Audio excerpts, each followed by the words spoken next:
ada berupa ganja. Ganja memang tidak seperti sebelumnya, jumlahnya tidak begitu fantastis, sekitar 40 gram ada di materi rilis nanti. Tetapi yang kami pesan, kami sampaikan bahwa kami mengungkap di daerah Bangli, Kabupaten Bangli.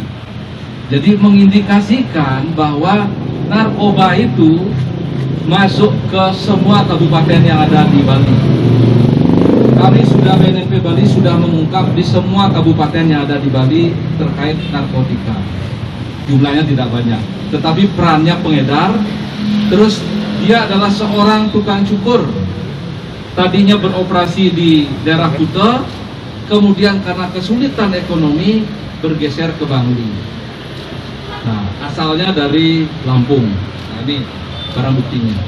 Kemudian kasus yang kedua, ini sebetulnya kerjasama kami BNNP Bali dengan BNNK Badung. Ada Pak Kepala BNNK Badung di sini, Pak Agung. Barang buktinya ada ekstasi sebanyak 95 butir. Kemudian ada sabu yang sudah siap diedarkan. Ini udah dalam bentuk paket, tinggal ditempel-tempel, modusnya ditempel. Ini sabu ini dimasukkan ke dalam permen. Nah ini, jadi dimasukkan ke dalam bungkus permen, kemudian ini sudah siap tempel. Pelakunya seorang residivis narkotika yang sudah keluar, kemudian mengedarkan lagi. Nah ini apa yang bisa kita ambil dari penangkapan ini?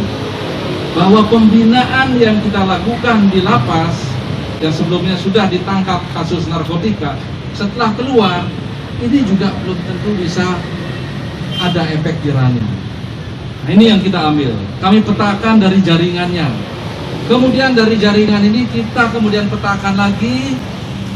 Jaringan ini agak lumayan ribet, panjang. Kemudian kita akhirnya di bulan awal Oktober kita berhasil menangkap lagi sekitar 1 kilo. Ini kami bersinergi dengan rekan-rekan kami dari Bea dan Cukai. Mohon izin Bapak Kakanwil Bea Cukai juga hadir di sini.